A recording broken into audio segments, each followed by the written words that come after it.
Hello everybody and welcome to today's session on Legionella risk assessing in domestic properties.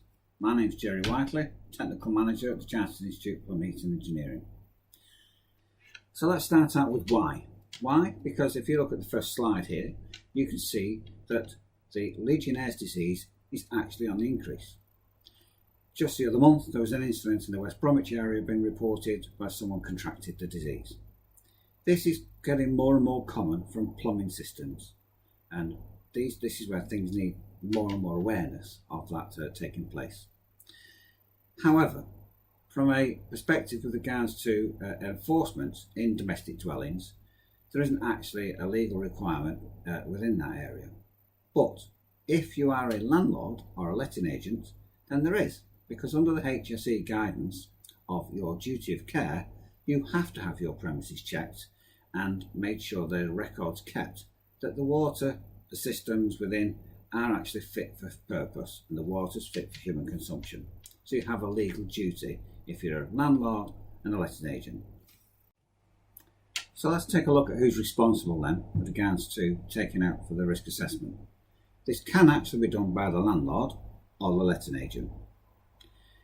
It's obviously better in a lot of cases to get someone in who's already deemed competent in the first place, and that should be a professional, fully qualified plumber.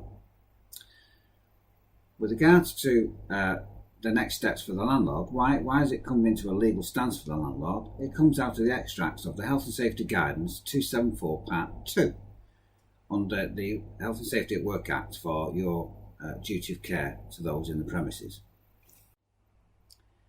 If you're a landlord and you're going to use a managed agent to operate your premises for you on your behalf, then there'll be a contract in place with regards to who's responsible for the maintenance upkeep of that building.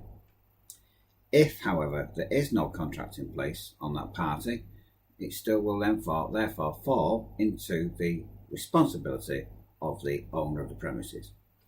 So what is Legionella? Where does it come from? How's it happen? How's it got into that plumbing system? It actually gets into the system through the water in the first place. It's naturally there. And what we've got to then start to do is look at the reasons why this bacteria can start to be activated. And generally speaking, it's activated by multiplying within warm water, within set temperature ranges. If you look on the slide here at the moment, you can now see that on the slide there's various common waterborne diseases. There's about 5 there on that list.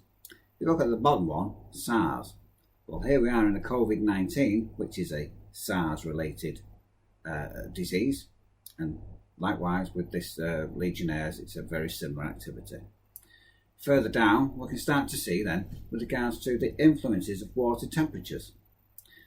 Now, the prime area really for the growth of Legionella within water being warmed, and that can be within a hot water cylinder, a cistern of water in the roof space being warmed up on a summer's day, those kind of places where it's easily warmed up. How might Legionella bacteria form in my home? Well, it's based around the influence of temperature ranges. Those temperature ranges are from 20 degrees Celsius to 40 degrees Celsius, with the optimum temperature being 32.2 Celsius. We need to look at in regards to also in the areas of where we can then eliminate that from happening.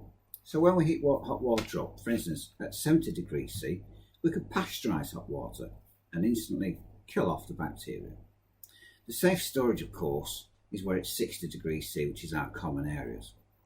But we've also got to be careful as we go along is scalding. So if you're going to pasteurize at 70, make sure the water's been run off or cooled off to make sure that's not now what's about to come out the taps.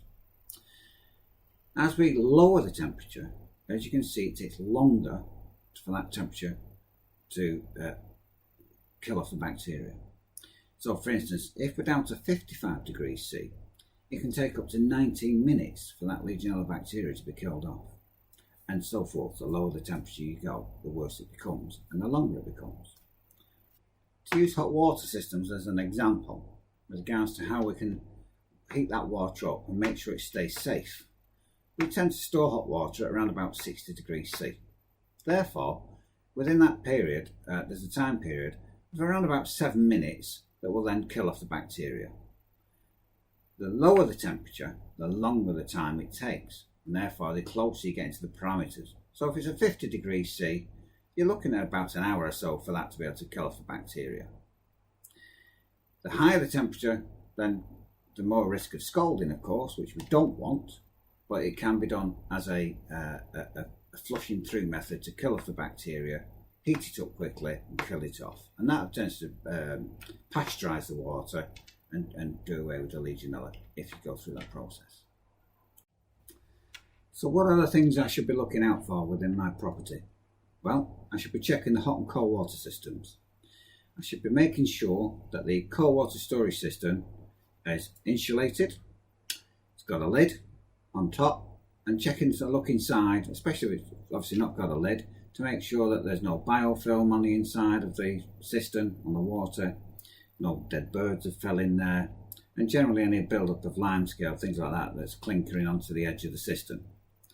We also need to make sure that we take a look at other aspects of things, where the popularity now of spa pools at home, which in actual fact are, again, another good breeding ground and therefore need to be checked. And this is one of the areas where for sure the increase in Legionella bacteria has been reported in the recent times. Carrying out the risk assessment is mainly a paperwork exercise and a visual exercise. It's by going around the entire property and looking at the whole system. It needs to be recorded on a checklist and on a schematic drawing. The schematic drawing is just simple diagrammatic drawing of where the pipes are, components and termination points. This becomes your records that you will keep a copy along with your consumer. This can also be used at a later date for maintenance records. If anything's altered, you'll be able to notice that over time as it's been altered, etc. as you go through.